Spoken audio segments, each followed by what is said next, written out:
Réception d'un échange que j'ai fait, qui a pris un peu de retard, mais qui a fini par arriver. 6 sauteuses et batterie qui fonctionne plus. On va déjà commencer par ouvrir la batterie et voir pourquoi, quand on appuie sur le bouton, il n'y a plus rien qui se passe.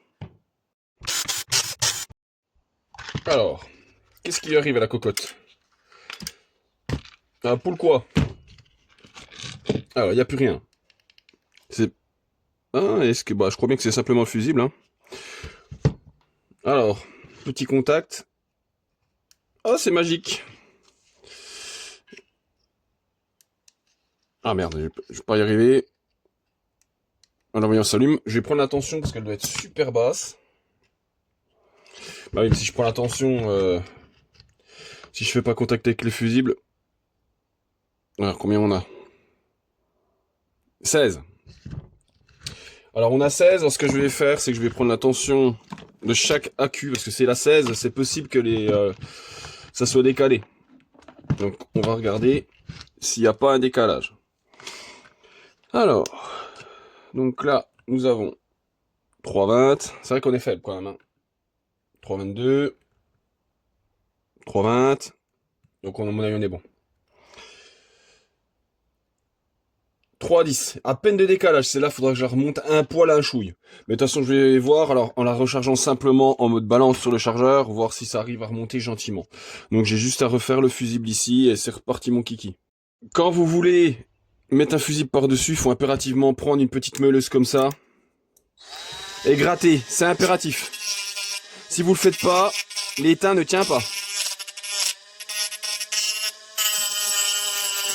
C'est vraiment impératif.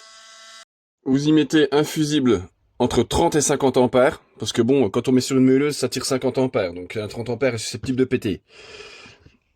Et vous le soudez comme ça. Je vais vous montrer.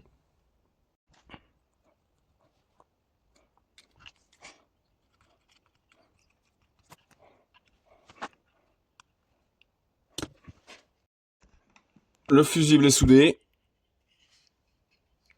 La batterie refonctionne, il n'a plus qu'à la mettre en charge. Bon, c'est pas super soudé, hein. J'ai fait ça un peu à l'arrache, mais ça tient, la matière du fusible, ça tient super bien. Donc nickel, tip top, il n'y a plus qu'à la remonter. Je vais pas resserrer les vis pour pouvoir vérifier la tension après. Mais bon, ça on est bon, on n'a plus qu'à la mettre en charge. Je jetterai un œil pendant que je m'occupe de la scie sauteuse. On la met sur le chargeur. Alors déjà c'est le prend la charge. Alors, elle prend la charge, c'est bon.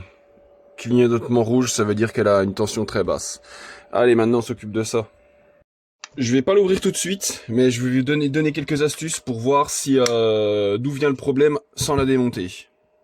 Déjà en premier lieu, vous regardez si le moteur a du rebond. Là, le moteur a du rebond. Vous entendez le bruit. Ça veut dire que le stator et le rotor n'ont pas de contact entre eux. Alors, par contre, là aussi c'est pareil, si on arrive à tourner le moteur facilement, ça veut dire que normalement le pignon dedans n'est pas cassé. J'ai eu le cas sur une, le pignon était explosé, forcément le moteur c'était impossible de le faire tourner. Donc là on lui fait faire des mouvements. La deuxième raison, c'est une bavure qui est à l'intérieur, c'est dans le mécanisme, qui empêche le mouvement de cette pièce-là. Mais normalement, en faisant tourner le moteur comme ça, on finit par le déplacer. Donc ce que je vais faire, c'est qu'on va mettre une batterie, et on va voir ce qui se passe quand on l'allume. Alors, hop, on déverrouille, on allume. Ouais, c'est bloqué. Vous avez vu comme ça fait? Ah bah non, vous avez pas vu. Regardez comme il fait. On allume. Voilà.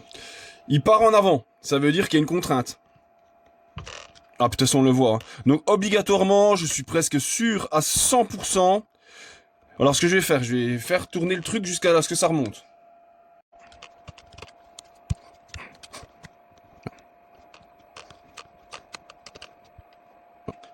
Mais écoutez, j'ai essayé, il est complètement bloqué. Alors, du coup, ça me met un doute. Est-ce qu'il est bloqué? Bah, parce que c'est cassé. Est-ce que le pignon est cassé?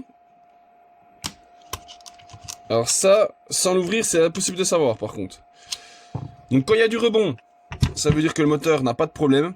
Par contre, quand vous arrivez vraiment pas à le faire tourner, soit c'est bloqué dans la bavure, soit le pignon est pété. Mais dans ce cas-là, du coup, faut démonter. On va quand même démonter parce que je suis curieux de savoir le problème. Ah oui, c'est ça la curiosité. Voilà, c'est bon. Donc comme à chaque fois, c'est dur à ouvrir. Ça veut, sur le devant, ça bute un peu. Là, on enlève ce petit truc-là. Voilà, j'ai enlevé le petit bitonio.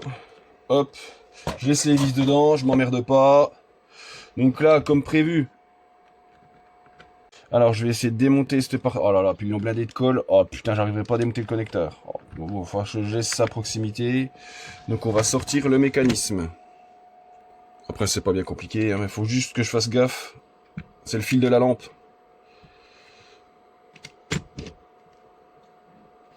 Voilà. On sort le truc là. Bon, le pignon n'est pas explosé déjà là, c'est déjà beau. Ça, on le met comme ça. Et là, on va sortir les vis qui sont là déjà. Roulement de tambour. On ouvre en deux.